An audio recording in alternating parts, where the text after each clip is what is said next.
ये तो बहुत कमजोर हैं। कुछ भी खाते हैं इनके तन को लगता ही नहीं। इन्हें एनर्जिक 31 दीजिए। एनर्जिक 31? जी हाँ, तंदुरुस्ती और ताजगी के लिए एनर्जिक 31 कैप्सूल।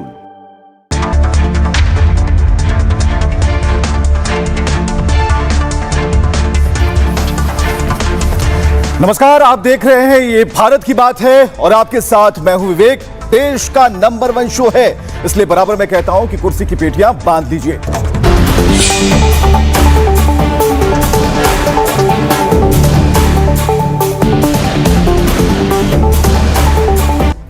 और चलिए आपको लिए चलते हैं बड़ी खबर की तरफ। और बड़ी खबर कहां है वो भी इस जगह हम आपको बताते हैं, लेकिन इसकी चर्चा हो रही है और मीटिंग हो रही थी, बैठक हो रही थी, प्रेस कॉन्फ्रेंस हो रही थी, लेकिन हुआ क्या? भिड़ गए ट्रंप और जेलेंस्की। उम्मीद की जा रही थी कि शांति की बात होगी, समझौते की बात होगी, लेकिन जो हुआ वो आमने सामने हुआ। जेलेंस्की खुद को रोक नहीं पाए, बोलते गए और आखिरकार ट्रंप को यहां बोलना पड़ा। तस्वीरें हम आपको दिखाते हैं कि क्या हुआ। जब यह प्रेस कॉन्फ्रेंस चल रही थी तो उस प्रेस कॉन्फ्रेंस में दोनों ही नेता आमने सामने बैठे थे, लेकिन इससे पहले खुद ट्रंप पहुंचते हैं जेलेंस्की का स्वागत करने के लिए। तस्वीरें आप देख पा रहे हैं, इसमें खुद दरवाजे पर ट्रंप खड़े हैं, जेलेंस्की अपनी गाड़ी से उतरते हैं। हो सकता था कि ट्रंप अपने किसी अधिकारी को भेज सकते थे, लेकिन ऐसा नहीं हुआ। ट्रंप उस दरवाजे पर खुद खड़े थे और उन्होंने जेलेंस्की को रिसीव किया। उसकी तस्वीरें आप देख रहे हैं।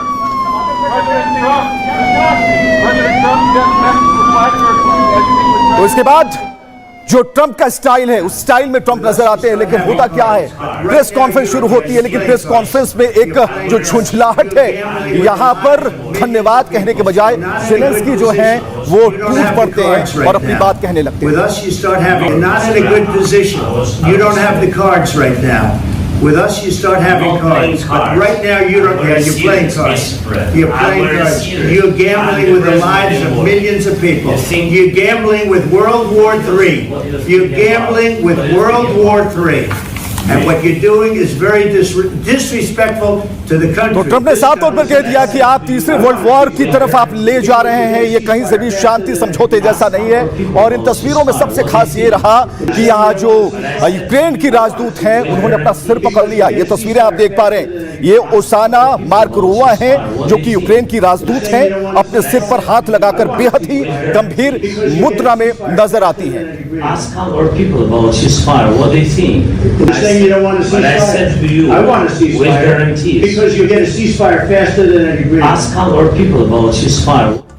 तो कुल 15 मिनट तक ये सब कुछ जारी रहता है। 15 मिनट तक बहस होती है, आर्ग्यूमेंट पर आर्ग्यूमेंट होते हैं, लेकिन इसके बाद भी क्या कोई निष्कर्ष नहीं निकल पाता। और उसके बाद की तस्वीरें, जब जेलेंस्की बाहर निकल जाते, ये तस्वीर, तब उनके साथ कोई नहीं होता, अकेले जेलेंस्की होते हैं। 2 तस्वीरें हमने आपको दिखाई, जब रिसीव करने के लिए ट्रंप आते हैं, लेकिन जाते हैं जेलेंस्की तो उनके साथ कोई नहीं होता, अकेले उनकी गाड़ी निकल जाती है।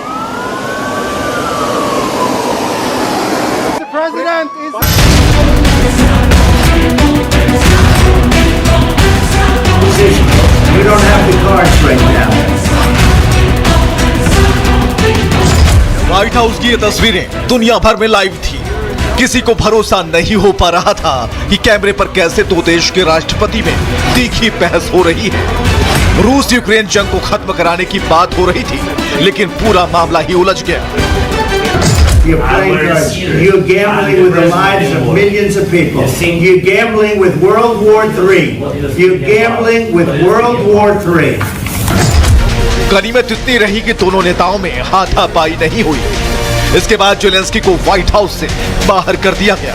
तीखी बहस को लेकर दुनिया के कई देशों ने यूक्रेन का समर्थन किया। राष्ट्रपति जेलेंस्की ब्रिटेन पहुंच गए। सवाल वही है, 3 साल से ज्यादा से जारी यूक्रेन रूस जंग आखिर कब खत्म होगा? क्या अमेरिका अब यूक्रेन की मदद से पूरी तरह हाथ खींच लेगा? क्या जेलेंस्की को इस्तीफा देना पड़ेगा? तो सवाल है कि 15 मिनट की बहस चली, आखिर ये युद्ध कब खत्म होगा? बात तो समझौते की थी, शांति की थी, तो आखिर ये हुआ क्या जिस पर एक बार फिर यूक्रेन के राष्ट्रपति को पछताना पड़ रहा है? व्हाइट हाउस में ट्रंप जेलेंस्की में तीखी बहस हो जाती है और पहली बार व्हाइट हाउस से ऐसी तस्वीरें सामने आई। यूक्रेन रूस जंग पर दोनों ही नेता बात कर रहे थे, आपने तस्वीरों में देखा, और इसी दौरान दोनों नेताओं में बहस हो जाती है। हालात ये होते हैं कि जेलेंस्की को तुरंत बाहर जाना पड़ता है। अमेरिका यूक्रेन में डील होने वाली थी, वो नहीं हो पाई। दोनों देश के प्रतिनिधिमंडल को लंच करना था, नहीं हो पाया। तीखी बहस हो गई, सारे कार्यक्रम रद्द हो गए। ट्रंप ने कहा जेलेंस्की अमेरिकी मदद के प्रति शुक्रगुजार नहीं हैं, आप कोई भी डील करने की स्थिति में नहीं हैं, आप तीसरी वर्ल्ड वॉर की संभावना के साथ जुआ खेल रहे हैं, यह ट्रंप ने कहा। उन्होंने कहा कि या तो आप डील कर लें या हम इस समझौते से बाहर हैं। उपराष्ट्रपति जेडी वेंस ने अमेरिका के अपमान का आरोप लगाया। जेलेंस्की ने वेंस से पूछा, क्या आप यूक्रेन गए हैं? क्या आपको यूक्रेन की समस्या की जानकारी है? इस युद्ध का असर अमेरिका पर भी पड़ेगा। जेलेंस्की ने यह बातें कही। जेलेंस्की के इस बयान पर ट्रंप गुस्से से लाल हो गए। ट्रंप ने झुलझुलाते हुए कहा कि हमें मत बताओ हमें क्या महसूस करना चाहिए, हम बहुत मजबूत और आत्मविश्वास से भरे रहेंगे। बहस के दौरान जेलेंस्की व्हाइट हाउस से रवाना हो गए। ट्रंप और उनके बीच खनिज को लेकर डील नहीं हो पाई। जेलेंस्की अमेरिका दौरा खत्म कर ब्रिटेन के लिए रवाना हो गए।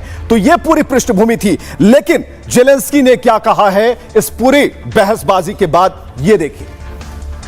You're right now not in a very good position. You've allowed yourself to be in a very bad position, and he happens to be right about From the it. very beginning of the war. You're not in a good position. You don't have the cards right now. With us, you start having cards. But right now, you don't. Yeah, you're playing cards. You're playing cards. You're gambling with the lives of millions of people. You're gambling with World War III. You're gambling with World War III. And what you're doing is very disrespectful to the country, this country.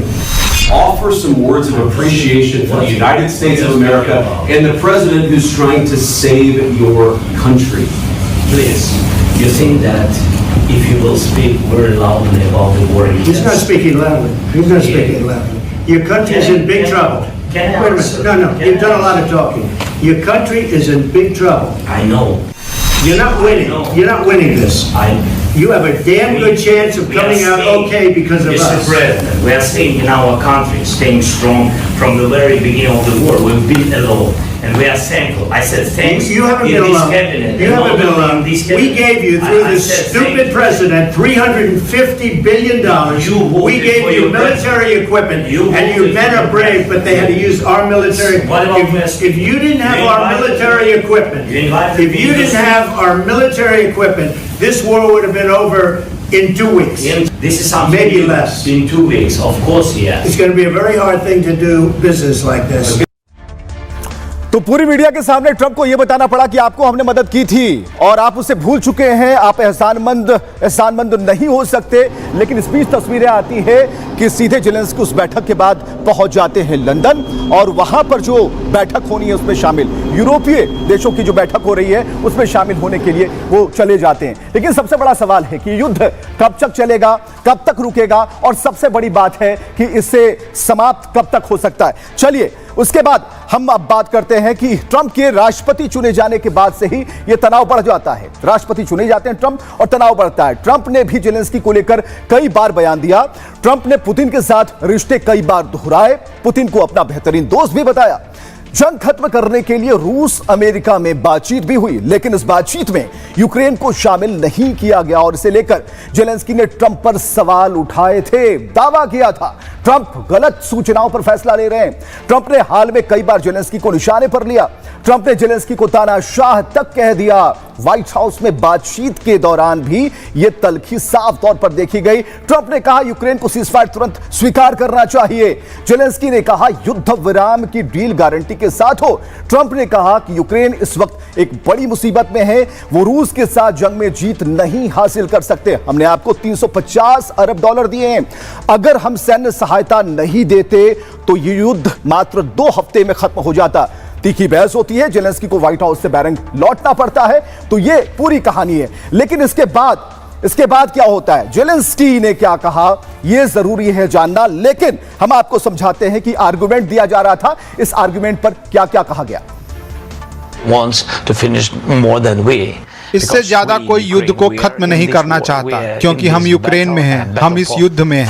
freedom. हम इस लड़ाई में हैं, पूर्ण स्वतंत्रता की लड़ाई अपने जीवन के लिए। इसलिए मैं सिर्फ इतना कह रहा हूं, मुझे लगता है कि हमें एक ही तरफ रहना होगा और मुझे उम्मीद है कि राष्ट्रपति हमारे साथ हैं और पुतिन को रोकने के लिए यह बहुत महत्वपूर्ण है। और मैंने राष्ट्रपति ट्रंप से कई बार सुना है कि वह युद्ध रोक देंगे और मुझे उम्मीद है कि वह ऐसा करेंगे। He will stop the war and I hope he will. तो बहस होती रही, आर्गुमेंट दिए जाते रहे, लेकिन क्या इसका हल क्या निकला? सबसे बड़ा सवाल है कि पूरी दुनिया इसे देख रही थी और पूरी दुनिया इसे देखकर अलग तरीके से, अलग नजरिए से इसे समझने की कोशिश कर रही थी। सवाल इस बात को लेकर है कि आखिर क्या इससे बात बन जाएगी? ट्रंप का गुस्सा सातवें आसमान पर था। चलिए अब हम बताते हैं कि तीखी बहस के बाद यूक्रेन अमेरिका के रिश्तों में एक तनाव की स्थिति आ गई है। ट्रंप से भिड़ंत का जेलेंस्की को नुकसान उठाना पड़ सकता है। जेलेंस्की के साथ ही यूक्रेन के भविष्य पर सवाल उठ रहे हैं। विवाद के बाद जेलेंस्की के इस्तीफे की मांग उठी है और ट्रंप से बहस के बाद जेलेंस्की की जो मुश्किलें हैं वो बहुत बढ़ गई हैं। रूस से जंग में अमेरिका यूक्रेन का एक अहम पार्टनर है। अगर अमेरिका हाथ खींच ले, मुश्किल बढ़ जाएगी। अमेरिका हथियार और पैसे की वजह से ही यूक्रेन टिका हुआ है। अगर ट्रंप से तनातनी के बाद रिश्ते सुधरने मुश्किल हैं। ट्रंप ने यूक्रेन को उनके हाल पर छोड़ देने की धमकी दे दी है और जेलेंस्की ने तीखी बहस के लिए गलती मानने से इनकार कर दिया है। हालांकि मीटिंग के बाद अमेरिका की उन्होंने तारीफ की है। रूस से जंग में मदद के लिए अमेरिका को शुक्रिया कहा। विवाद के बाद जेलेंस्की के पास ज्यादा विकल्प नहीं बचे हैं। किसी तरह ट्रंप के साथ विवाद को खत्म करें, यह पहला विकल्प है। विकल्पों में है कि अगर रिश्ते नहीं सुधरे तो अमेरिका के बिना गुजारा करना मुश्किल होगा। मौजूदा हालात में ट्रंप और अमेरिका पर भरोसा नहीं कर सकते। जेलेंस्की यूक्रेन के राष्ट्रपति पद से इस्तीफा दें, यह दूसरा विकल्प है। लेकिन जंग के बीच इस्तीफे से एक गलत संदेश जाएगा। रूस और पुतिन की हालत इससे मजबूत होगी। जंग में यूक्रेन की हालत इससे और बदतर हो जाएगी। तीसरा विकल्प खुला है कि तीखी बहस के बाद से जेलेंस्की के तेवर बहुत ही नर्म हो गए। अमेरिका का लगातार शुक्रिया अदा कर रहे हैं। ट्रंप और अमेरिकी नागरिकों का आभार जता रहे हैं। जंग के 3 साल में मदद के लिए अमेरिका को थैंक्स कहा। जेलेंस्की अमेरिका से रिश्ते सामान्य करने में अब लग गए हैं, जुट गए हैं। अब जरा सुनते हैं कि पूरा भरोसा है कि आखिर ट्रंप उनके लिए बहुत कुछ करने वाले। जरा ट्रंप को भी जरा सुनिएगा कि उनके दिल में क्या चल रहा है। He's got to say, I want to make peace. मैं शांति बनाना चाहता हूं। वह वहां खड़े होकर पुतिन के बारे में, यह पुतिन, वह सब नकारात्मक बातें कहने की जरूरत नहीं है। मैं शांति बनाना चाहता हूं। मैं अब और युद्ध नहीं लड़ना चाहता। यूक्रेन में लोग मारे जा रहे हैं। उसके पास कार्ड ठीक से नहीं है और मैं लड़ता नहीं रहूंगा। आप युद्ध खत्म करें या उन्हें जाने दें और देखें कि क्या होता है, क्योंकि हमारे बिना वह नहीं जीत सकते। He doesn't win. Let me tell you. इधर बात रूस पहुंच गई, पुतिन तक पहुंच गई और पुतिन ने यहां कहा कि धैर्य का परिचय जो दिया गया है वो काबिले तारीफ है। और साफ तौर पर यहां पर दिखता है कि जो एक बात सामने आई जिसमें पुतिन ने कहा कि आपके धैर्य को सलाम है भाई, क्योंकि आपने इतने देर तक खुद को रोके रखा। और भी कई बातें पुतिन ने कही हैं, लेकिन हम आपको बताते हैं कि रूस ने इस पर तंज कसा, इसे ऐतिहासिक बताया। कहा कि गनीमत है कि व्हाइट हाउस में चीखा चिल्लट नहीं हुई। भरी बातचीत में ट्रंप ने जेलेंस्की पर हाथ नहीं उठाया। ट्रंप और वेस्ट ने जिस तरीके से अपने आप को रोके रखा वो धैर्य का जादू जैसा है। जेलेंस्की के लिए पुतिन ने करीबी ने गुस्ताख शब्द का भी वहां पर इस्तेमाल किया। ओवल ऑफिस में उनके साथ सही सलूक हुआ, ये पुतिन ने कहा। उन्होंने कहा कि हमें यूक्रेनियों का सम्मान करना चाहिए, ये मैक्रों की बात है। उन्होंने कहा कि यूक्रेन अपनी स्वतंत्रता और यूरोप की सुरक्षा के लिए प्रतिबद्ध है। स्पेन के लोग यूक्रेन और जेलेंस्की के साथ खड़े हैं। और यहां पर हम आपको बताएं कि यूक्रेन को अभी भी अमेरिका के समर्थन की जरूरत है। और यहां पर कहा गया कि यूक्रेन की सुरक्षा अमेरिका और यूरोप के लिए भी काफी महत्वपूर्ण हो जाती है। अब आगे बढ़ते हैं। कई राष्ट्राध्यक्षों ने अपनी अपनी बातें कही, एक एक कर हम उनकी तस्वीरों के साथ उनकी बात चला रहे हैं। अगर रूस लड़ना बंद कर दे तो कोई युद्ध नहीं होगा, यह कहा गया कि यूक्रेन के लिए एस्टोनिया का समर्थन अटूट है। एस्टोनिया की तरफ से बातें सामने आई। अब जरा देखिए, जस्टिन ट्रूडो सामने आते हैं। वो कहते हैं कि रूस ने अनुचित तरीके से यूक्रेन पर हमला किया है। उनका देश यूक्रेन का समर्थन जारी रखेगा। तो राष्ट्राध्यक्षों की अलग अलग बात आ रही है, लेकिन राष्ट्राध्यक्षों की बात जरा सुनिए कि मैक्रों क्या कह रहे हैं। उनके अलावा कई राष्ट्राध्यक्षों का बयान क्या कहता है। मुझे लगता है कि हम सभी स्थिति को जानते हैं। एक हमलावर है जो रूस है और जो पीड़ित है वो यूक्रेन है।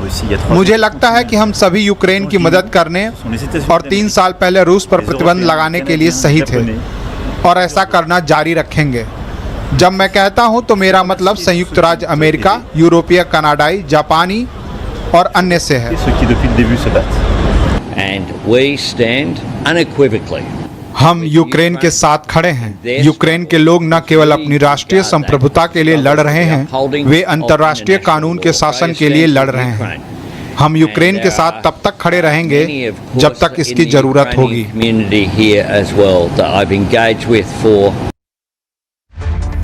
तो ये दोनों देशों के बीच जो बर्बादी के आंकड़े हैं बहुत कुछ बताते हैं, तस्वीरें सामने हैं। इस युद्ध को कोई भूल नहीं सकता। लगातार अवधि बढ़ती जा रही है लेकिन युद्ध खत्म होता यहां नजर नहीं आता। लेकिन ये युद्ध खत्म कैसे होगा ये भी जानना जरूरी है। हम जरा देखते हैं, बात करते हैं। देखिए 24 फरवरी 2022 को रूस यूक्रेन जंग शुरू हुआ था और इस जंग के 3 साल पूरे हो गए। अभी भी रूस और यूक्रेन में सीज फायर की स्थिति नहीं है। ट्रंप और जेलेंस्की में तीखी झड़प के बीच रूसी हमले तेज हो गए।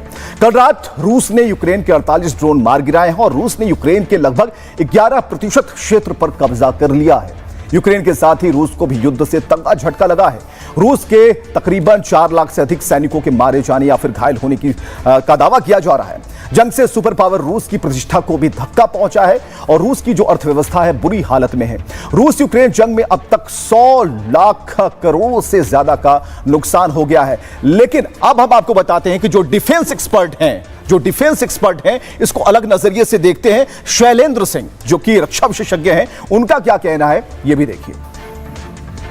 पब्लिक के सामने पहली बार इतनी सख्त नोक-झोंक होना, टू दी एक्सटेंट के एक दूसरे को टच करना, जिसको हम बड़ी छोटी लैंग्वेज में हाथापाई तक बात आ जाना, एक बहुत बड़ी बात है। क्योंकि दिख रहा है कि प्रेसिडेंट ट्रंप क्लैरिटी के साथ जेलेंस्की को ब्लेम कर रहे हैं कि आप लड़ाई रोकना नहीं चाहते, आप लड़ाई को चलते रहने के लिए एक्सक्यूजेस निकाल रहे हैं। वहां दिख रहा है कि इवन जेलेंस्की पहली बार किसी यूएस प्रेसिडेंट को, और वो भी ट्रंप जैसी पर्सनालिटी को, स्ट्रेट अवे ब्लेम कर रहे हैं कि वो पुतिन की लैंग्वेज बोल रहे हैं। अपने आप में इस तरह का पब्लिक डिस्प्ले प्रेस के सामने, ये मुझे नहीं लगता कहीं भी हमें याद होगा कि 2 प्रेसिडेंट, और वो भी एक वो वाला प्रेसिडेंट जेलेंस्की जो पूरी तरह से यूएस के ऊपर निर्भर है, उसकी पूरी लड़ाई यूएस, नेटो और यूरोपियन कंट्रीज के ऊपर निर्भर है, वो फिर भी कहूंगा मैं अपनी बदतमीजी दिखा रहा है कि वो एक यूएस प्रेसिडेंट को इतनी बुरी तरह से ब्लेम कर रहा है कि यूएस मींस बिजनेस, कि इस लड़ाई को अगर रोकना है तो उसके लिए टर्म्स एंड कंडीशंस नहीं लगाई जा सकती। इससे यह भी दिख रहा है कि यूएस और रशिया के बीच में किसी तरह का वर्बल एग्रीमेंट दोनों के प्रेसिडेंट्स की बातचीत के दौरान एक राह निकल आई है, जिसको अब वो इंप्लीमेंट करना चाह रहे हैं। आई थिंक वर्ल्ड के लिए अगले कुछ दिन बहुत ही चैलेंजिंग होंगे, क्योंकि अगर लड़ाई रोकनी है तो वो कंडीशंस पे नहीं रोकी जाएगी, इंसानियत की सेविंग के लिए रोकी जाएगी। तो सवाल है कि इस घटना के बाद, इस बहसबाजी के बाद क्या ट्रंप का जो नजरिया है यूक्रेन के प्रति, जेलेंस्की के प्रति बदल पाएगा? ये एक बहुत बड़ा विषय है, इसमें कुछ और भी वक्त लग सकता है। दूसरी बड़ी खबर की तरफ हम आपको लिए चलते हैं और उत्तर प्रदेश में क्या हो रहा है इसकी तरफ हम रुख करते हैं। बाबा का हंटर चल गया है। हंटर कहां चल रहा है ये हम आपको बता रहे हैं। सबसे पहले ये तस्वीरें आप देखिए उत्तर प्रदेश के आगरा से, जहां पर बाबा ने लाउडस्पीकर पर हंटर चला दिया है। आदेश जारी कर दिए गए हैं कि अब इसे उतार दिया जाए। ताबड़तोड़ एक्शन और एक्शन से हड़कंप मचा है बाबा का एक्शन। और सिर्फ मस्जिद की तस्वीरें नहीं, ये मस्जिद की तस्वीरें हम आपको दिखा रहे हैं जहां से स्पीकर्स उतारे गए हैं। इसके अलावा क्या तस्वीर है ये हम आपको दिखाते हैं। जो आगरा में जो बाबा का एक्शन है वो जा रहा है। अगली तस्वीर में आप देखेंगे कि मंदिर भी है और मंदिर के ऊपर से भी जो चोंगे हैं, जो लाउड स्पीकर है, उसे उतारा जा रहा है ताकि जिस फ्रीक्वेंसी पर इन चोंगों को बजाया जाता है उससे अधिक फ्रीक्वेंसी पर बजाया जा रहा होगा और इस वजह से ये प्रशासन की निगरानी में आए और इन्हें भी यहां से उतार दिया गया है।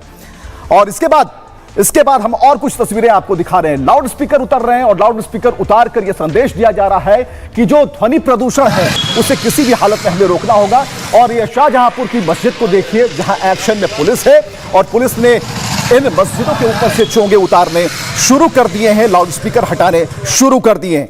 तो ये तस्वीरें हम आपको दिखा रहे थे और किस तरीके से पूरब से पश्चिम तक पुलिस का जो एक्शन है वो लगातार जारी है।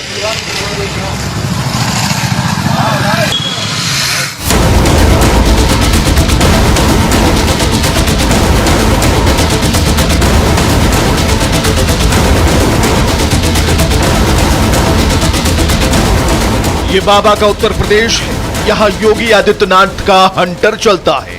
भव्य दिव्य महाकुंभ के सफल आयोजन के बाद योगी आदित्यनाथ रमजान और होली को शांतिपूर्ण बनाने में जुटे हैं। यूपी पुलिस एक्शन में है।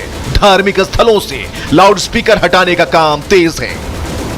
लाउड स्पीकर को लेकर पूर्व में भी शासन की तरफ से निर्देश मिलते रहे हैं। जो मानक हमको दिए गए हैं उसी के अनुसार हम लोग जो है उनको अलाउ करते हैं, और जो भी इसका उल्लंघन करता है तो उसमें नियमानुसार जो भी कार्रवाई मिलती है तो उसको कराते हैं। पूर्व से लेकर पश्चिम तक, संभल से लेकर सहारनपुर तक और बरेली से लेकर बिजनौर तक बाबा के इस आदेश से हड़कंप मचा है। लोग या तो खुद लाउडस्पीकर उतार रहे हैं या पुलिस एक्शन में है। यहां तक कि गोरखपुर में अवैध मस्जिद पर एक्शन शुरू हो गया है। मस्जिद कमेटी के लोगों ने खुद अवैध निर्माण गिराना शुरू कर दिया है। तो हंटर ऐसा चल रहा है कि नियम की जद में चल रहा है। समझना सबको होगा कि अनर्गल हंटर नहीं चल रहा। अब जरा देखते हैं एक्शन प्लान। योगी सरकार एक्शन में है। महाकुंभ के बाद अब रमजान पर नजर है। सरकार ने अमन चैन की कोशिशें तेज कर दी। यूपी में एक बार फिर लाउडस्पीकर पर एक्शन हो रहा। उत्तर प्रदेश में धार्मिक स्थलों से लाउडस्पीकर हटाए जा रहे हैं, जिसकी तस्वीरें आपने देखी। राज्य भर में विशेष अभियान चलाया जा रहा है। लाउडस्पीकर उतारे जा रहे हैं और खबर है कि पश्चिम यूपी में 100 से ज्यादा जगहों से स्पीकर हटा दिए गए।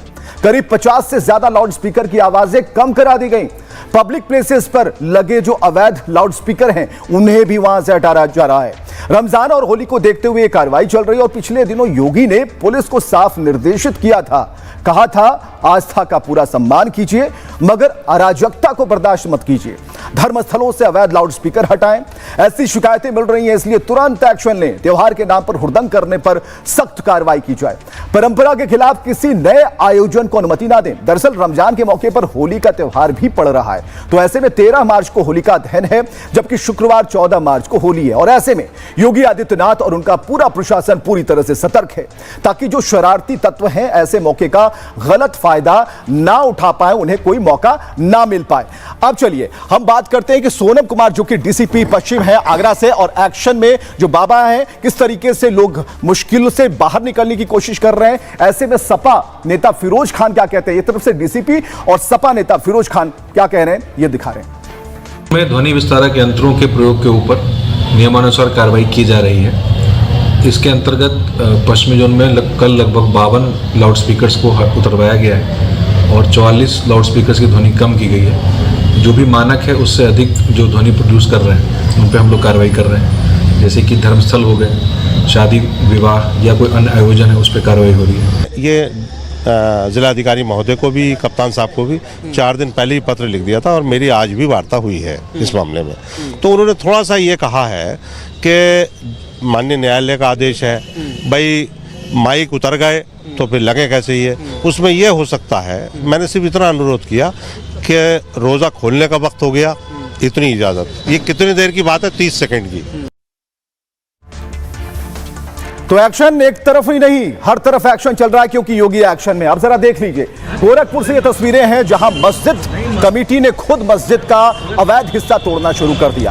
अब 15 दिन का अल्टीमेटम दिया गया था, कई बार बातें कही गई कि आप अतिक्रमण कर रहे हैं, इसे हटाया जाना चाहिए, और अब जाकर देखिए खुद मस्जिद कमेटी काम पर लग गई है और यहां मस्जिद तोड़े जा रहे हैं। तो ये यूपी में बाबा का जो हंटर है वो लगातार चल रहा है और इसकी तस्वीरें हम आपको दिखा रहे हैं। और किस तरीके से जो अवैध अतिक्रमण है, अवैध जिस तरीके से गोरख धंधा किया गया उस पर एक्शन लगातार जारी है। तो अब तस्वीरों से हम जरा जोड़ते हैं, लेकिन यह समझाते हैं कि ताबड़तोड़ एक्शन कैसे मचा है। अब जरा देखिए, यूपी में कानून का राज स्थापित होता दिख रहा है और गोरखपुर में मस्जिद तोड़ने का काम शुरू हो गया। गोरखपुर के घोष कंपनी चौराहे पर जो मस्जिद थी तोड़ी जा रही है। घोष कंपनी चौराहे के पास मस्जिद की जो तीसरी मंजिल है उसे तोड़ा जा रहा है और अवैध हिस्से को गिराने का काम खुद मस्जिद कमेटी कर रही है। खुद उन्होंने ऐसा फैसला लिया। दरअसल नगर निगम ने मस्जिद के अवैध हिस्से को गिराने का नोटिस दिया था। नगर निगम ने 3 बार मस्जिद कमेटी को अवैध हिस्सा हटाने की चेतावनी दी थी, लेकिन जो मस्जिद कमेटी है उनके लोग हैं अवैध हिस्से को लेकर टालमटोल कर रहे थे। इसके बाद क्या होता है कि जीडीए ने 15 दिन में अवैध हिस्से को हटाने का अल्टीमेटम दिया। 15 दिन में अवैध अतिक्रमण का ना हटने पर खुद तोड़ने की चेतावनी दी। अतिक्रमण हटाने में होने वाले खर्चे को वसूलने की भी चेतावनी दी गई। अब जीडीए का कहना था कि मस्जिद में अवैध निर्माण किया गया है, जहां अवैध निर्माण हुआ वो नगर निगम की जमीन है और मस्जिद बिना नक्शा पास कराए बनाया गया, इस वजह से उसे तोड़ना बहुत जरूरी है। अब हम आपको कुछ तस्वीरें दिखाते हैं कि किस तरीके से यह मामला आगे बढ़ता है और उस मामले की तरफ आपको लिए चलते हैं। कुछ तस्वीरों के जरिए हम आपको बता दिए, वो तस्वीर हम दिखा रहे हैं कि ये महाकुंभ की तस्वीरें हैं और इसमें इन तस्वीरों में भव्य नव्य दिव्य सब कुछ दिखता है। लाखों करोड़ लोग यहां पहुंचते हैं और ये तस्वीरें इसलिए याद करानी जरूरी है कि सिर्फ एक्शन ही नहीं हो रहा है, अध्यात्म, अलौकिकता और संस्कृति का समागम भी हो रहा है। उसकी तस्वीरें जरा एक बार फिर देखिए। चलिए, इसके बाद क्या होता है? इसके बाद जो तस्वीरें हैं ये बता रही है कि किस तरीके से यहां पर मथुरा में अब मुसलमानों की जो एंट्री है वो बंद होगी, लेकिन कब होगी ये बता रहे हैं। होली के मौके पर मथुरा में मुसलमानों की एंट्री बंद करने की मांग कर दी गई है। तो ये कहा जा रहा है कि यहां पर अब बंद किया जाए इसे, लेकिन हम आपको बताते हैं कि आखिर ये मुसलमानों को बैन करने की बात क्यों की जा रही है और ये क्यों कहा जा रहा है कि बैन होना चाहिए। चलिए, अब हम आपको उस तरफ लिए चलते हैं कि यूपी में मथुरा की होली जो है वो दुनिया भर में मशहूर है। होली के मौके पर देश विदेश से लोग आते हैं। जो यहाँ की प्रसिद्ध लठमार होली है उसका एक अलग ही रंग होता है। फूलों की होली खेलने के लिए दुनिया भर से श्रद्धालु जुटते हैं, लेकिन जो मथुरा की होली को लेकर एक नया फरमान आ गया। अब आया कि साधु संतों ने मथुरा में मुसलमानों पर पाबंदी का फैसला किया है। साधु संतों ने पाबंदी के लिए मथुरा प्रशासन को चिट्ठी लिख दी है। इसके अलावा उनका कहना है कि सनातन के खिलाफ षड्यंत्र होता है, मुस्लिम समाज का एक तबका हर तरह की साजिश करता है। इसके अलावा वैसे भी होली हिंदुओं का त्योहार, ये दलीलें दी गई हैं, मुस्लिमों का नहीं है। जब हम मक्का मदीना नहीं जाते तो होली पर वो क्यों आएंगे, ये तर्क दिए गए हैं। मथुरा के साधु संतों ने मुस्लिमों की दुकानों पर भी ऐतराज जता दिया है। इसके लिए साधु संतों के भी कई तर्क हैं। उन्होंने क्या कहा ये बताते हैं। उनका कहना है कि मुस्लिम भागीदारी से संशय रहता है, कानून व्यवस्था बिगड़ने की आशंका रहती है। इसके अलावा उन्होंने कहा कि लफ्ज जिहाद जैसे मामले भी सामने आते हैं। तो कई तर्क दिए गए हैं। साधु संतों की तरफ से कहा गया है कि मुस्लिम समाज के जो लोग हैं धार्मिक भावना से खिलवाड़ कर देते हैं, होली के दौरान हिंदू रीति रिवाज को फॉलो नहीं करते हैं। तो ये बातें साधु संतों की तरफ से कही गई हैं। इसके अलावा क्या कहा गया है, मुस्लिम व्यापारी भी सनातनी परंपरा का पालन नहीं करते, उनके प्रसाद में मिलावट की आशंका बनी रहती है। कुछ उदाहरण तो सामने ही है, नॉनवेज खाकर प्रसाद को हाथ लगाते हैं। इसलिए महाकुंभ में मुस्लिमों की जो एंट्री है वो बैन थी। महाकुंभ में अखाड़ा परिषद ने उन पर पाबंदी लगा दी थी कि उनका प्रवेश वर्जित था। महाकुंभ में अखाड़ा परिषद का अभियान काफी सफल रहा। ये पूरी दुनिया ने देखा कि किस तरह से यह अभियान था। अब जरा हम चलते हैं साधु संतों ने क्या कहा है, एक मुश्त होकर क्या मौलानाओं की दलील है, सब एक साथ सुनिए।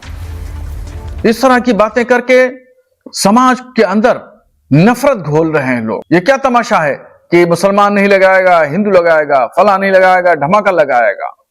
ये तमाम चीजें जो हैं ये गैर उसूली, गैर अखलाकी बात हो रही हैं और इससे आर्थिक स्थिति, माशी और इक्तिसादी तौर पर किसी कम्युनिटी को कमजोर करने की एक साजिश रची जा रही है। जिस प्रकार से वहां बरसाने में या पूरे वृंदावन में, मथुरा में होली की धूम होती है, 40 दिनों तक चलता है, लेकिन इस दौरान देखा गया कि काफी जो जिहादी मानसिकता के लोग हैं उसमें घुस जाते हैं और घुस करके ये संभावना होती है कि हमारी भावना के साथ छेड़छाड़ भी कर सकते हैं। कुछ मांगे उठी हैं मथुरा वृंदावन की होली में मुसलमानों के बैन पर। ये बहुत अच्छी बात है। क्यों जाए मुसलमान, उनके त्यौहार में क्यों शरीक हो मुसलमान? जब इस्लामिक रूप से भी जायज नहीं है तो बिल्कुल बैन होना चाहिए। और बाकायदा इस पर जो है, जैसे गुजरात के अंदर गरबा में आईडी वगैरह देखकर एंट्री थी, वैसे ही यहाँ भी किया जाए। जिस प्रकार प्रयागराज में महाकुंभ में लव जिहादियों को प्रवेश बंद रखा था, उसी प्रकार आप वृंदावन ब्रज में जो होली महोत्सव होने जा रहा है उसमें सभी प्रकार से जो भी लव जिहादी हैं उनको प्रवेश बंद रखें। इस बात का हम लोग भी समर्थन करते हैं कि हमें बिल्कुल, चाहे होली हो या दीगर जो और त्योहार हैं, उसमें बिल्कुल ना जाना चाहिए। क्यों हम किसी के धार्मिक त्योहारों में या मेलों में जाएं, हमें उसमें जाने से बचना चाहिए। चलिए, देर से ही सही योगी के एक बयान पर ओवैसी जाग उठे। कठमुल्ला वाले बयान पर आखिर ओवैसी क्या कहते हैं, ये भी सुनते जाइए। हमें एक्सपोज करना चाहिए, अपने बच्चों को ये लोग पढ़ाएंगे इंग्लिश स्कूलों में, और दूसरे के बच्चे के लिए अगर वो सुविधा सरकार देना चाहती है, कह देनी उर्दू पढ़ाओ इसको, यानी उसको मौलवी बनाना चाहते हैं, कठमुल्ला पर जोड़ के इसको ले जाना चाहते हैं। ये नहीं चल सकता।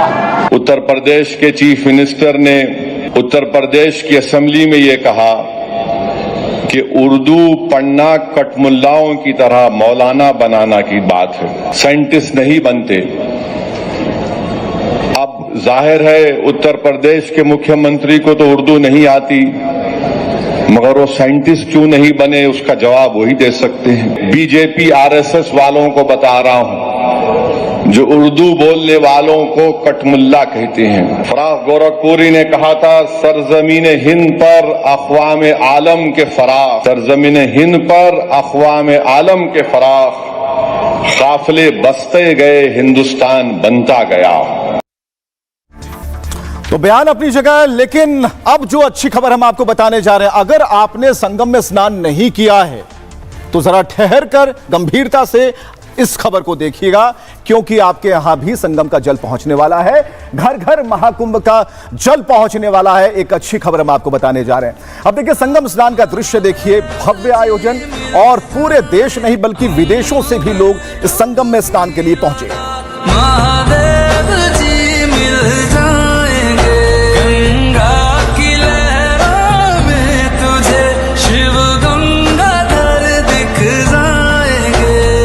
तो ये दृश्य है, महाकुंभ का समापन हो गया, लेकिन लोग आ ही रहे हैं स्नान करने के लिए। अब इसके बाद की तस्वीरें, जब आज जो पुलिसकर्मी थे जिन्होंने एक मजबूत ड्यूटी की, उन्होंने स्नान किया है, उसकी तस्वीरें। ये पुलिस वाले हैं जो सेवा में तत्पर थे महाकुंभ के आयोजन में, उन सभी ने आज संगम में स्नान किया।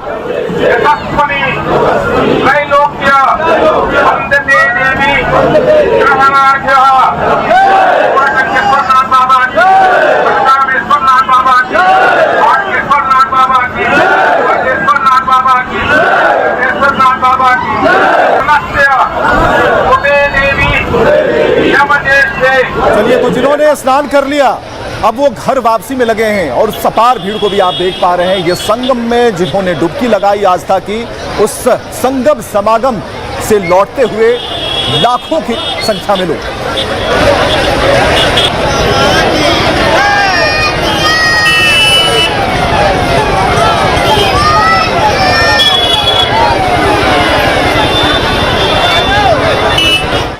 तो आप सोच रहे होंगे कि समागम संगम की तस्वीरें हमने आपको दिखाई, लेकिन जो अच्छी खबर जिसका इंतजार आपको है, वो क्यों नहीं दिखाई, वो आपके सामने है। ये तस्वीर है, और दमकल की जो गाड़ियां हैं उन्हें लगा दिया गया है ताकि संगम का जल भरकर आपके घरों तक पहुंचाए, जिसकी तस्वीरें आप देख पा रहे हैं। दमकल की गाड़ियों में जल भरा गया है, और तकरीबन इसमें 75 जिलों के लिए ये गाड़ियां लगा दी गई हैं, और ये गाड़ियां बताएंगी और ये गाड़ियां लेकर जल को आप तक पहुंचाएंगे। इसके बाद देख रहे हैं, रेल कर्मियों से अश्विनी वैष्णव मिले हैं, जमकर तारीफ की है कि आपने जो व्यवस्थाएं की उसमें कहीं भी लोच नहीं होने दिया, जबरदस्त काम किया, महाकुंभ में सेवा के लिए सभी रेल कर्मियों का आभार जताया है। बहुत बड़ा परिचायक है इसके आयोजन में, जिस तरीके से सभी विभागों ने, रेलवे ने, प्रशासन ने, सिविल डिफेंस ने, जीआरपी ने,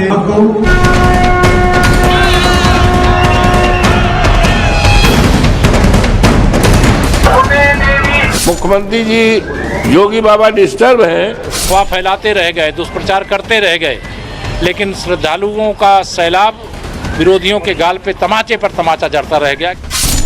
महाकुंभ का समापन हो गया, लेकिन हजारों लोग अभी भी प्रयागराज पहुंच रहे हैं, संगम में डुबकी लगा रहे हैं, पूजा अर्चना कर रहे हैं। वहीं महाकुंभ को लेकर सियासी घमासान जारी है। विरोधी महाकुंभ को लेकर योगी सरकार पर सवाल उठा रहे हैं। मुख्यमंत्री जी योगी बाबा डिस्टर्ब हैं, और ये किसी डिस्टर्ब व्यक्ति की ही भाषा हो सकती है, एक योगी सन्यासी और एक प्रदेश के मुख्यमंत्री का ही। महाकुंभ में बाद इंतजामी से चारों तरफ उंगलियां उठ रही हैं। विपक्ष के वार पर डिप्टी सीएम केशव प्रसाद मौर्य ने पलटवार किया, कहा श्रद्धालुओं के सैलाब ने विरोधियों की बोलती बंद कर दी। जहां 66 करोड़ से अधिक लोग महाकुंभ में आस्था की डुबकी लगाए और विरोधी चिल्लाते रह गए, अफवाह फैलाते रह गए, दुष्प्रचार करते रह गए, लेकिन श्रद्धालुओं का सैलाब विरोधियों के गाल पे तमाचे पर तमाचा जड़ता रह गया कि तुम चाहे जितना चिल्लाओ, हम डुबकी लगाने जाएंगे।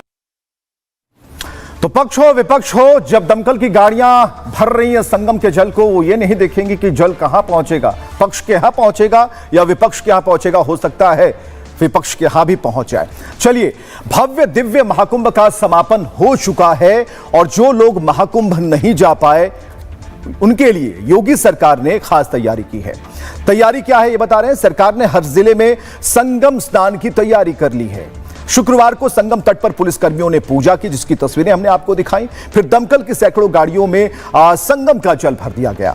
फिर ये गाड़ियों को जिले के लिए रवाना कर दिया गया। अब देखिए आगे क्या होता है। 300 से ज्यादा गाड़ियां संगम का जल लेकर रवाना हो जाती है विभिन्न जिलों के लिए। 75 जिलों में इसे भेजा गया है। यूपी से सभी गाड़ियां भेज दी गई। एक फायर ब्रिगेड की गाड़ी में तकरीबन 5000 लीटर पानी आता है। अब जरा कैलकुलेटर लेकर बैठ जाइए। बड़ी जनसंख्या वाले जिलों में 3-3 गाड़ियां भेज दी गई। अब समझिए कैसे कैसे यहां पर जल वितरित किया जाएगा। हर जिले में एक केंद्र बनाकर वहीं से जल को वितरित किया जाएगा। अब यूपी अग्निशमन विभाग की निगरानी में जल का वितरण होगा, सभी को जल मिले। योगी चाहते हैं कि प्रत्येक भारतवासी महाकुंभ का साक्षी बने, लेकिन जो लोग पवित्र महाकुंभ नहीं जा पाए, असमर्थ थे, वो लोग अपने जिले में महाकुंभ का जल प्राप्त करके और पुण्य के भागीदारी बन सकें। यह योगी की इच्छा है। यूपी की जेल में बंद कैदी भी संगम के जल में डुबकी लगा चुके हैं।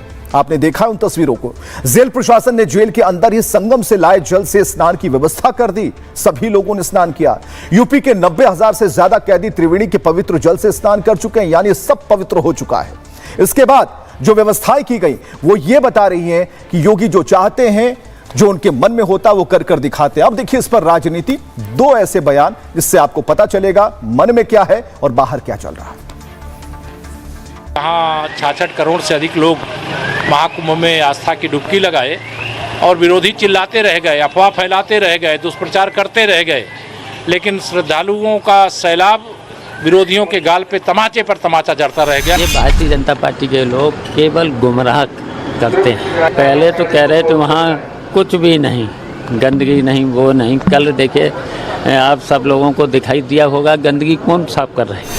साइकिल चोर को साइकिल चोर दिखते हैं सब। कहते हैं कि जो फलदार वृक्ष है उधर चक्का सब लोग मारते हैं। वो ठाठ जौन तौन सूखल पेड़ होए ऊपर कोई न चक्का मारी, फलदार वृक्ष पर ही लोग चक्का मारते हैं। 66 करोड़ लोग अगर आ गए हैं, दुनिया का सबसे बड़ा और निष्कंटक भाव से एक दुखद घटना को छोड़कर निष्कंटक भाव से इतना बड़ा आयोजन हो जाए, मैं तो कहूंगा कि योगी बाबा एक युग पुरुष के रूप में मोदी जी के नेतृत्व में बन गए। ये महाकुंभ में बाद इंतजामी से चारों तरफ उंगलियां उठ रही हैं, सवालात उठ रहे हैं। हमारी दादी नहीं आई, हमारे पापा नहीं आए, हमारी मम्मी नहीं आई और तमाम असंख्य लोग मरे हैं, जिसका हिसाब किताब योगी बाबा नहीं, योगी बाबा इसी में डिस्टर्ब हैं, इसलिए इस तरह की जमान दे रहे हैं। जो लोग संगम गए थे उन्होंने टेंट देखा था और वहां पर टेंट की व्यवस्था की गई थी, लेकिन आपको पता है कि जो टेंट हैं जो लगे हुए थे अब उन्हें हटाने का काम शुरू हो गया है। हम आपको बताएं कि 10,000 से ज्यादा जो मजदूर हैं वो दिन रात जुटे हुए हैं ताकि इस टेंट को यहां से हटाया जा सके। और ये भी हम आपको बताएंगे कि यहां पर अगली तस्वीर में कि एक जो मूर्ति थी उसे भी हटाया गया है और ये तस्वीर है जहां पर महाकुंभ में लगी मुलायम सिंह यादव की मूर्ति भी हटाई गई थी। इसके बाद जो टेंट हैं वो कहां जाएंगे। एक सवाल आपके दिमाग में ये भी होता होगा कि आखिर ये टेंट जाएंगे कहां, इनकी व्यवस्था कहां होगी, क्योंकि इतनी संख्या में जब टेंट थे तो आखिर कुछ न कुछ तो सरकार ने व्यवस्था की गई होगी। तो 26 फरवरी को महाकुंभ का समापन हुआ पूरी विधिवत तरीके से, हम आपको बताते हैं। अभी भी जो हजारों लोग हैं प्रयागराज पहुंचते जा रहे हैं और पवित्र त्रिवेणी में डुबकी लगा रहे हैं, आस्था की डुबकी है। शनिवार रविवार को भीड़ बढ़ने की उम्मीद है। मेला क्षेत्र में सुरक्षा कर्मियों की तैनाती बनी हुई है। अभी भी कुछ जगहों पर बैरिकेडिंग भी नहीं हटाई गई, वहां पर पुलिस की ड्यूटी है। रेल कर्मियों की ड्यूटी 2 मार्च तक बढ़ा दी गई है और ऐसे में भीड़ बढ़ने पर स्पेशल ट्रेन चलाने की तैयारी है। इस बीच महाकुंभ के मेले को समेटने की तैयारी चल रही है। मेले को 4000 एकड़ जमीन पर 3 महीने में बसाया गया था, यानी 3 महीने का समय इसे बसाने में लगा। उजाड़ने में 1.5 से 2 महीने लग जाएंगे इस मेले को। और महाकुंभ में 1 लाख से ज्यादा टेंट लगाए गए थे, तो तकरीबन 400 किलोमीटर कपड़ा लगा था इसमें टेंट को बनाने में। टेंट तंबू उखाड़ने में 10,000 से ज्यादा मजदूर दिन रात लगे हुए हैं। टेंट तंबू हटाने में 1.5 से 2 महीने का वक्त लगेगा। इसके बाद उनकी सफाई और सिलाई का भी काम होगा। प्रयागराज की टेंट तंबू को नासिक में कुंभ में लगाया जाएगा। जुलाई 2027 में नासिक में कुंभ का आयोजन होगा और नासिक में टेंट तंबू लगाने का जो काम है जनवरी 2027 से शुरू हो जाएगा। तो एक जानकारी हम आपको दे रहे हैं कि किस तरीके से वहां पर अब यूपी के डीजीपी प्रशांत कुमार ने क्या कहा व्यवस्थाओं को लेकर, इस टेंट को हटाने को लेकर, देखिए। बार बार लोगों को बताना हो कि आप किस रास्ते से जाएं, अभी आप वेट करें। ऐसे भी क्षण आए जब लोग उद्वेलित होकर उनके साथ धक्का मुक्की भी कर रहे थे, फिर भी जवानों ने कभी भी अपना आपा नहीं खोया। और साथ ही साथ जो लोग बिछड़ जा रहे थे, 30 से 35 हजार तक की संख्या है जो लोग पिछड़े थे, सबको एक एक उनके परिवारीजनों से मिलवाना, इनको एक टास्क दिया था और इनमें एक ड्यूटी और सेवा की भावना जागृत की थी।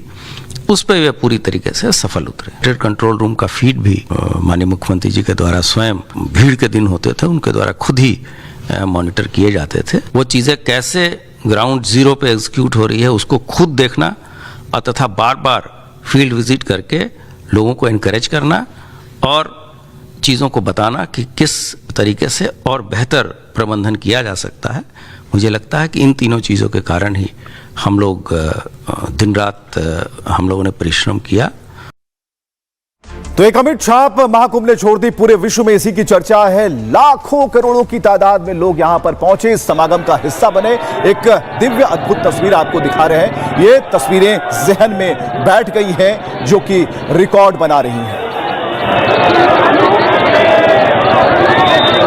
तो इसके बाद इन तस्वीरों को बराबर दिखाना हम इसलिए चाहते हैं कि महाकुंभ की जो यादें हैं हमेशा ताजा रहें, लेकिन जो विश्व रिकॉर्ड है, ये जो विश्व रिकॉर्ड है वो हम आपको बता रहे हैं। और ये रिकॉर्ड ये बताता है कि किस तरीके से आयोजन किया गया था, क्या व्यवस्थाएं की गई थी और कैसे हर हर महादेव के नारे लगाए जा रहे थे। लेकिन आपको एक और जानकारी देते हैं। जानकारी ये है कि जिस दिन मौनी अमावस्या थी उस दिन कितने कॉल किए गए थे 5G नेटवर्क पर, इसकी भी पूरी जानकारी हम आपको देने जा रहे हैं। और किस तरीके से इसका रिकॉर्ड जो है ये हम आपको दिखाते हैं। तो घर घर महाकुंभ का जल तो आपने देख लिया। इस बार महाकुंभ में कई रिकॉर्ड बन गए। महाकुंभ में एक दिन में 2 करोड़ कॉल, जी हां, मौनी अमावस्या अमृत स्नान पर भी रिकॉर्ड बन गया। और रिकॉर्ड कैसा बना ये बता रहे हैं। उस दिन 2 करोड़ से ज्यादा लोगों ने मोबाइल पर कॉल की अपने परिजनों को। हर जगह लोगों ने जियो के 5G नेटवर्क पर कॉल करने का एक रिकॉर्ड ही बना दिया। 5G नेटवर्क पर 40 करोड़ से ज्यादा डेटा कनेक्ट के अनुरोध मिले और दुनिया भर में यह पहली बार है कि एक छोटे से इलाके में इतने अधिक लोगों ने किसी नेटवर्क का इस्तेमाल किया हो। ये आंकड़े सिर्फ 5G नेटवर्क के हम आपको बता रहे हैं। अब आइए 4G नेटवर्क की। इस आंकड़े इसमें शामिल नहीं किए गए हैं, ये सिर्फ 5G का आंकड़ा हमने आपको बताया। महाकुंभ 13 जनवरी से 26 फरवरी तक आयोजित था, जिसमें 66 करोड़ से अधिक लोगों ने हिस्सा लिया। इसको लेकर मोबाइल कंपनियों ने भी खास तैयारी की थी। प्रयागराज, वाराणसी, अयोध्या में रिकॉर्ड लोग पहुंचे और इस दौरान लोगों ने मोबाइल डेटा का सबसे अधिक इस्तेमाल किया। तो लोग लगातार डेटा का इस्तेमाल कर रहे थे और जुटे हुए थे। अब जरा देखते हैं अश्विनी उपाध्याय का क्या कुछ कहना है। 10 में से कितने मार्क्स हैं? 10 में से 20 मार्क्स। बहुत अच्छा टीम ने काम किया और मैं सबको धन्यवाद देना चाहूँगा बहुत शानदार काम के लिए। दिन रात जो मेहनत की सबने, सबको मैं बहुत बहुत धन्यवाद देना चाहूँगा। सबने बहुत मेहनत की और एक आपने देखा होगा railway board, GM, DRM, state police, RPN, GRP, किसी के बीच में कोई भेदभाव नहीं। तो अश्विनी वैष्णव को सुन रहे थे, जिनकी तस्वीरें हमने आपको दिखाई कि रेल कर्मचारियों को किस तरीके से पीठ उनकी थपथपाई और ये कहा कि आप लोगों ने बेहतर व्यवस्था की और तगड़े इंतजाम किए, जिसके हिसाब से पूरे देश नहीं पूरे विश्व को संगम स्नान करने का बेहतर मौका मिला। अब चलिए आगे बढ़ते हैं अगली खबर की तरफ, और खबर जो है वो उत्तराखंड से है। और बर्फबारी से जिस तरह से त्राहिमाम मचा है, सभी लोग सशंकित हैं। लेकिन इसके बाद हम आपको दिखा रहे हैं जो मुख्यमंत्री धामी हैं या फिर प्रधानमंत्री नरेंद्र मोदी पल पल रिपोर्ट ले रहे हैं, पल पल की अपडेट ले रहे हैं कि क्या चल रहा है, रेस्क्यू ऑपरेशन कैसे चलाया जा रहा है। इसके बाद जो तस्वीरें हम आपको दिखाने जा रहे हैं, ये वो रेस्क्यू की तस्वीरें हम आपको दिखा रहे हैं, जिसमें आपको दिखेगा कि जो पूरी तरीके से जो टीमें हैं, डीआरएफ, एसडीआरएफ, सभी फोर्सेस को वहां पर तैनात कर दिया गया है और चमोली में रेस्क्यू ऑपरेशन लगातार जारी है।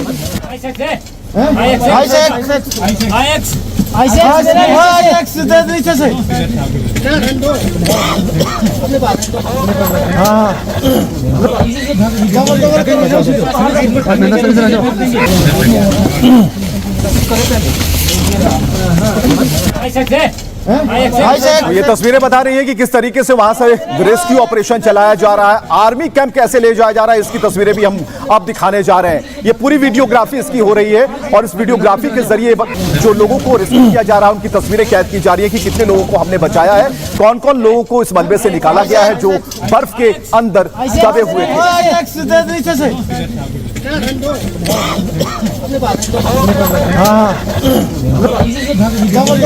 और चलिए इसके बाद जब लोगों को निकाला जा रहा था, उसके बाद एयरलिफ्ट किया गया ताकि उन्हें आर्मी कैंप तक पहुंचाया जा सके, उन्हें बेहतर इलाज मिल सके, जिनकी धड़कनें चल रही थी उन्हें बेहतर व्यवस्था में भेजा जा सके, जिसकी तस्वीरें आप देख पा रहे हैं। और यहां पर जो घायल थे उन्हें एयरलिफ्ट कर आर्मी कैंप ले जाया गया है, जिसकी तस्वीरें आपको हमने दिखाई हैं।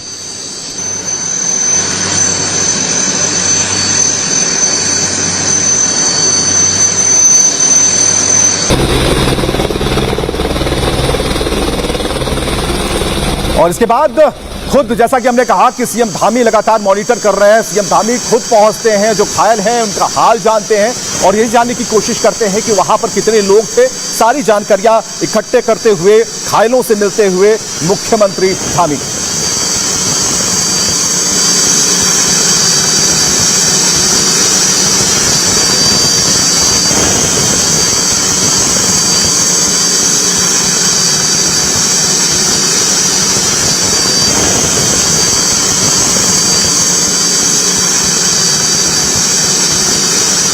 चलिए इसके बाद आपको लिए चलते हैं कि धामी सिर्फ उन पीड़ितों से ही नहीं मिले बल्कि अधिकारियों से उन्होंने पल पल की अपडेट ली है, वो भी तस्वीर हमारे पास पहुंच चुकी है। ये वो आप देख पा रहे हैं, ये रिपोर्ट ली जा रही है मुख्यमंत्री की तरफ से कि जो जो लोग इस पूरे मलबे में दबे हुए हैं उन्हें निकाला गया है, उनके नाम क्या है, कहां से वो लोग ताल्लुक रखते हैं, कहां के रहने वाले हैं, सारी रिपोर्ट पढ़ते हुए धामी को आप देख पा रहे हैं, सीएम धामी को।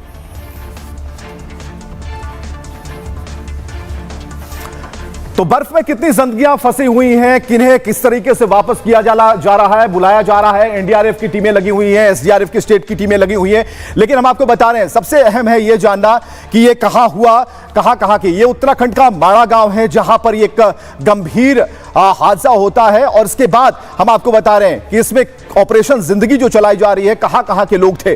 तो बिहार के कुल 11 लोग इसमें थे, इसके अलावा उत्तर प्रदेश के 11 लोग इससे निकाले गए हैं, उत्तराखंड के 11 लोग फंसे हुए थे ऑपरेशन जिंदगी के तहत, इन्हें भी रेस्क्यू करने की कोशिश हो रही है। हिमाचल प्रदेश के रहने वाले 7 लोग थे, जम्मू कश्मीर के रहने वाले 1 थे और इनकी संख्या 1 थी। पंजाब से भी 1 की संख्या आ रही है कि पंजाब के रहने वाले भी 1 मजदूर थे वहां पर। और इसके बाद जो हम आपको बता रहे हैं कि ब्रजेश पाठक सीएम और डिप्टी सीएम दोनों ने क्या कहा है, पुष्कर सिंह धामी ने क्या कहा है, ये सुनिए।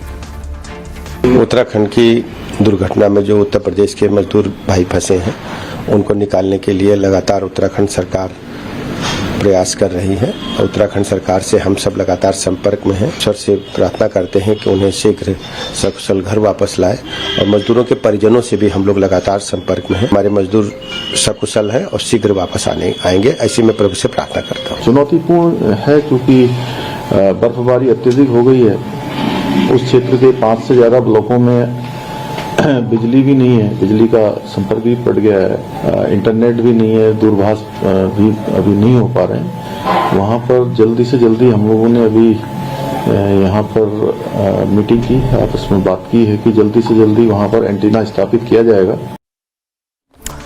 तो रेस्क्यू ऑपरेशन चलाया जा रहा है। सीएम और डिप्टी सीएम दोनों को आपने सुना, लेकिन यह भी जानना जरूरी है कि अभी का अपडेट क्या है, ताजा अपडेट क्या है, ये अब हम आपको बताने जा रहे हैं। उत्तराखंड के हिमस्खलन में 55 मजदूर फंस गए थे, जिन्हें निकालने के लिए 2 दिनों से लगातार रेस्क्यू ऑपरेशन जारी है।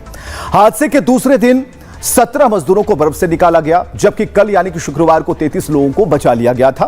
तो अब तक कुल 50 मजदूरों को बर्फ से निकाला जा चुका है, जिसमें 4 की मौत हो चुकी है। बाकी जो बचे हुए 5 मजदूर, उन्हें बर्फ से निकालने की कोशिशें लगातार जारी हैं।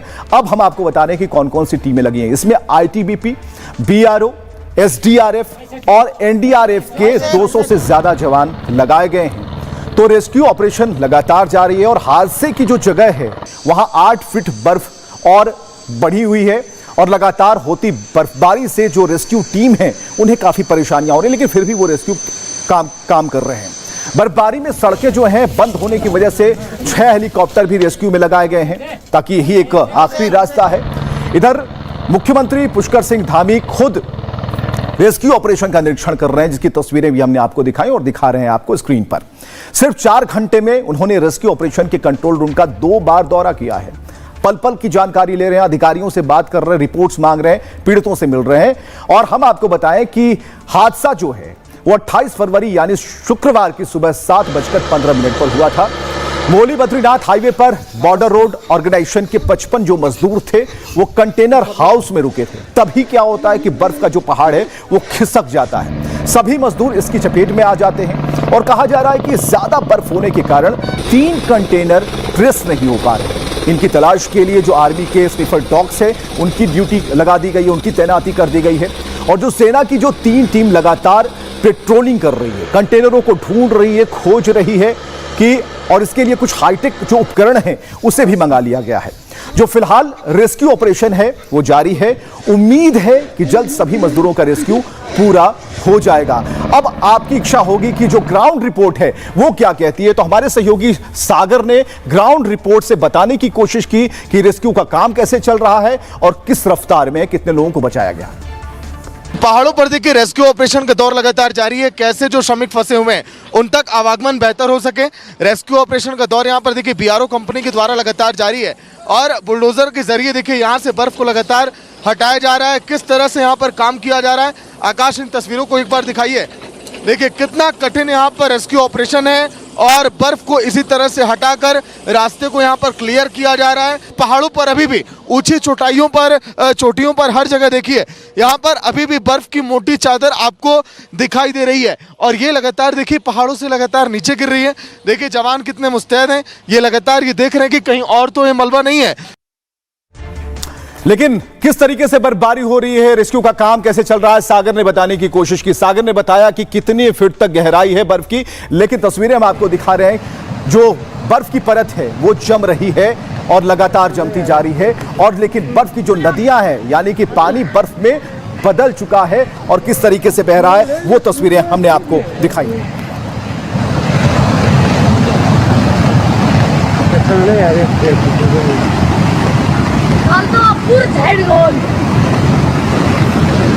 तो इसके बाद बर्फ की नदियां बहने लगी। ये भी तस्वीर अपने आप में अद्भुत है, क्योंकि आपने अभी तक पानी की नदी देखी होगी, लेकिन इतनी ज्यादा बर्फबारी हो रही है कि वहां बर्फ ठहर नहीं रहे, बल्कि बर्फ के जो गोले हैं वो बहते जा रहे हैं।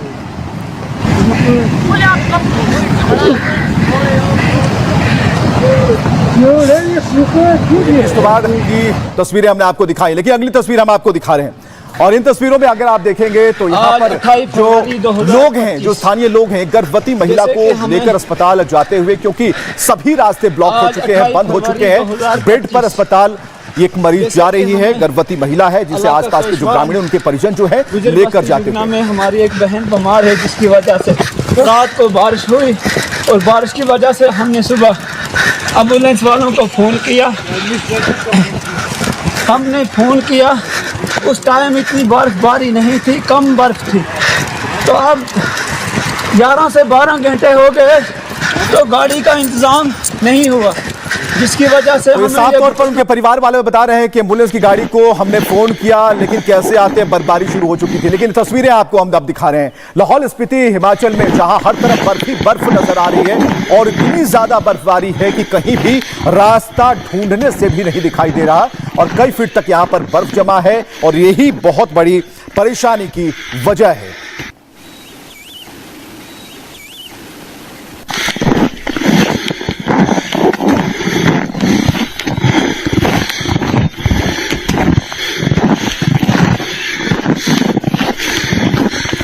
तो बर्फ में चलते समय सांस फूल रही, उसकी आवाजें आपने सुनी बहुत ध्यान से।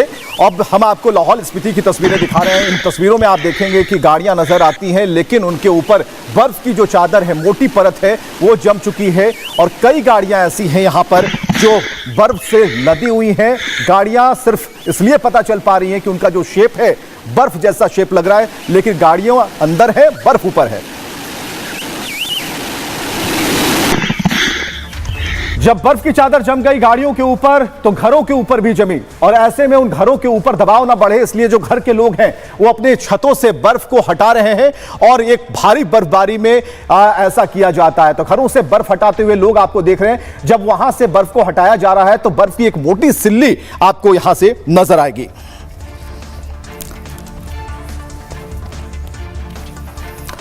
तो भारी बर्फबारी के बीच लोगों की परेशानियां बढ़ गई। गर्भवती महिला को आपने देखा, ऐसे कई मरीज होंगे जो कि परेशान हैं, लेकिन उन्हें भी रेस्क्यू किया जा रहा है, उन्हें सुरक्षित जगहों की तरफ लिया जा रहा है। अब हिमाचल में जो बर्फबारी हुई है उसके बारे में हम जरा बताते हैं। तो हिमाचल में भारी बर्फबारी से जो जीवन है अस्त व्यस्त है। कई इलाकों में भूस्खलन हुआ है, सड़कें बंद हो गई हैं।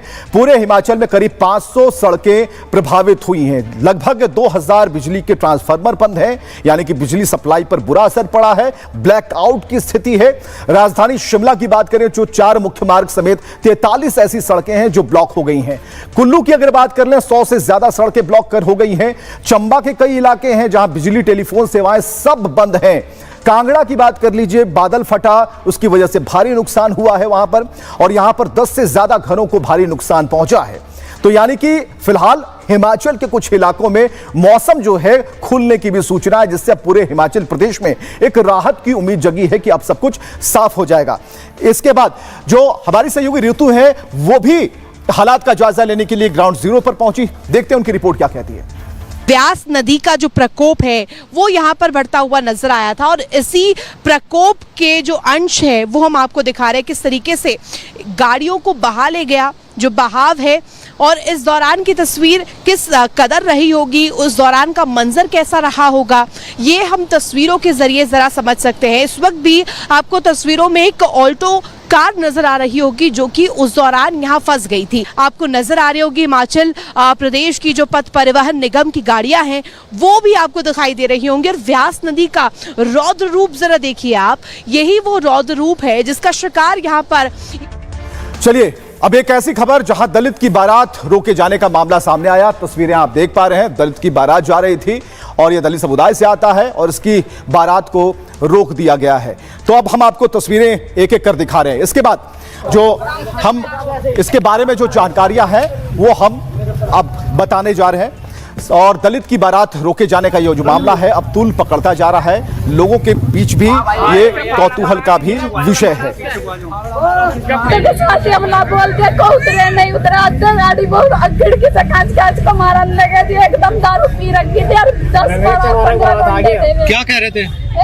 यहाँ बारात आ रही, किसकी बारात? चमारों की बारात अच्छी तरह हम गुज्जर गैर प्रधान का लड़का बता रहा था कि अपना आपको हम प्रधान का चोर हमारा, हम गुज्जर गए थी। गुज्जर या राजपूत? राजपूत गुज्जर नुकारे थे, हम प्रधान गए थी यहाँ के। हमारी बारात उतरी, उतरते के साथ हम ना बोलते को उतरे नहीं उतरा, गाड़ी बहुत खिड़की से कांच को मारने लगे थी, एकदम दारू पी रखी। तो गंभीर आरोप है, यूपी के मेरठ का मामला है और जो आरोप है आपने सुने, जो पीड़ित पक्ष है रो रो कर अपनी बातें कह रहा है, लेकिन पुलिस जो है अब अपनी तरीके से जांच कर रही है। ये भारत की बात में बस इतना ही। आप जहां भी रहिए खुश रहिए, आबाद रहिए और देखते रहिए रिपब्लिक भारत।